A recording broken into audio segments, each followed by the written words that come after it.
जय सच्चिदानंद जी। नीलम जी, हाँ जी। आज हम आपको और हमारे प्यारे फॉलोअर्स को, गुरुमुख प्रेमियों को, मित्रों को, सभी को अब दिव्य श्री लीला श्री हजूर गुरु महाराज जी जो अब श्री अनंतपुर धाम में विराजमान है, छठी पातशाही जी की दिव्य श्री लीला सुनाते हैं। ध्यान से सुनना, बहुत आनंदमय श्री लीला है।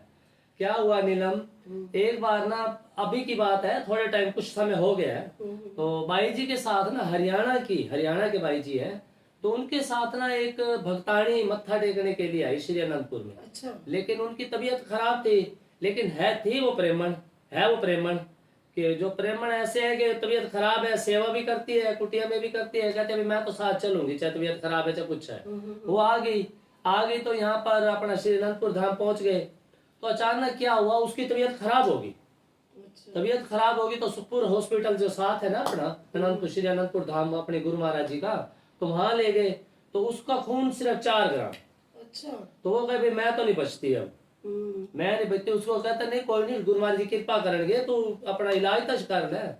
तो अपना वो इलाज करवाने के लिए वहां पर अस्पताल में एडमिट कर दिया उनको। भाई इनको तो एडमिट करना पड़ेगा, इनमें तो खून ही सिर्फ 4 ग्राम है। हरियाणा की वो भक्तानी है।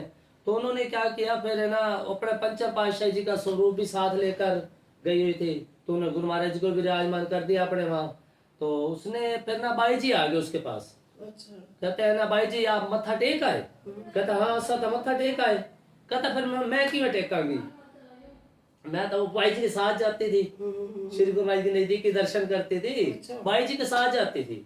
तो बाई जी के साथ जाती थी तो उसने कहा कोई बात, तो रोने लगी। अभी की बात है ये, थोड़े साल हो गए कुछ। तो वो तो रोने लगी। कहते भाई जी मैं तो फिर लाइन ही मत्था की मटी कैसा, मैं तो वो तो बोले, कहते भाई हम तो ऐसा मत्था टेक लिया, हम तो उन्होंने लाइन ही लगना पड़ेगा। वो भुगतानी बड़ा परेशान, कहते भाई मैं तो लाइनों में मत्था ही नहीं टेकती, मैं तो भाई जी के साथ जाती हूँ, बातें भी होती है, गुरु महाराज दर्शन भी देते हैं।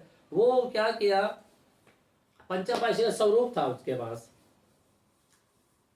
तो वो ना लेकर ना उसको रोने लगी। श्री गुरु भाई दर्शन करके कहते हैं जब से आप गए हो ना, तब से ऐसे लगता है जैसे माता पिता का साया ही हमारे सिर से उठ गया है। तो वो बहुत रोई। कहते अब मुझे दर्शन नहीं होंगे, खूब रोई। और रोते रोते ना छाती के साथ स्वरूप लगा के सो गई। नींद आ गई उसको। जैसे नींद आई, हजूर श्री गुरु महाराज जी दाता दीन दयाल जी सपने में आ गए। तो श्री गुरु महाराज जी ने पूछा उससे सपने में ही, भाई भक्तानी तू क्यों रो रही है? कहता मैं दर्शन करने से गुरु महाराज जी दे, भाई जी पहले दर्शन करके लाइन कर, कहता असा आए खड़े, हाँ तू कर ले दर्शन। सपने में ही असा आए खड़े, तू दर्शन कर ले। दर्शन क्यों नहीं करती, तू तो रोंदी पई है, असि तेरे को आए खड़े। तो उसने जैसे निहारा, श्री गुरु महाराज जी हजूर जी उसके जन श्री रांधी के पास खड़े थे।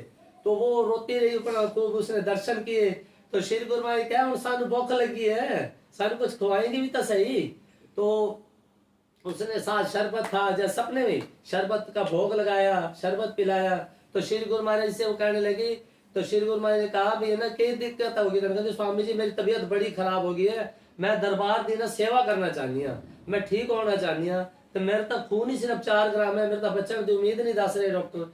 तो श्री गुरु महाराज ने क्या आसान है ना तेरे नाल, तू क्यों घबरानी है, तू भजन सिमरन कर, सेवा कर, असा तेरे नाल है, तू ठीक हो जाएगी। तेरा कोई कुछ नहीं बिगाड़ सकता, असा तेरे नाल है, तेरा कौन कुछ बिगाड़ सकता है। उठ चल खड़ी हो और अपनी सेवा भी करनी है, सारा कुछ करना है। सपने में श्री गुरु महाराज जी एकदम फिर अंतर ध्यान हो गए। तो श्री गुरु महाराज जी के जैसे ही वो भक्तानी उठी तो देखकर एकदम हक्की बक्की रह गई। कहती मैं तो सोच रही थी ये तो कोई साक्षात दिव्य श्री लीला हो रही है, ये तो सपना था। देखकर इतना रोई। कहते देखो गुरु महाराज जी ने इतना कष्ट किया है, खुद चलकर जो है ना गुरु महाराज आए और वचन फरमा कर गया, उठ तू सेवा भक्ति कर, सिमरन कर, असि तेरे नाल है, तेरा कुछ भी नहीं होएगा, तू बिल्कुल ठीक हो जाएंगी। वो अपना उठ के खड़ी, हरियाणा की भक्तानी है और भाई जी हम भी हरियाणा के हैं। तो देखो दिव्य श्री लीला श्री गुरु महाराज हजूर जी ने कैसी कृपा की, अपने तन पर इतना सुकोमल तन पर इतना कष्ट उठाकर सपनों तक में भी आते हैं हमारे पास गुरु महाराज जी। देखो कैसे हमारी जो है ना भावनाएं पूरी करते हैं। आपको दिव्य श्री क्या लीला कैसे लगी, फॉलो शेयर कमेंट जरूर करो। जय सच्चिदानंद जी जरूर लिखना कमेंट में। जय सच्चिदानंद जी।